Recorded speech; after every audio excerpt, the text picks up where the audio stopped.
السلام عليكم ورحمة الله وبركاته. يا هلا وسهلا بيكم متابعي قناة رمضان أجمل في حلقة جديدة. حلقة النهاردة بإذن الله هعرفك فيها العد تنازلي لرمضان 2024، يا إما كم يوم متبقى على رمضان لعام 2024.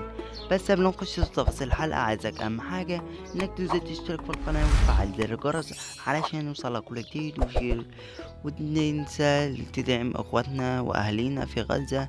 دعاء في كل صلواتكم، مغرب وعشاء وظهر وعصر وفجر، فعايزين الناس كلها تدعي لهم في كل الصلوات. وصلوا على نبينا محمد عليه افضل الصلاة والسلام. ويلا بينا نخش في الحلقة. رمضان أهلا.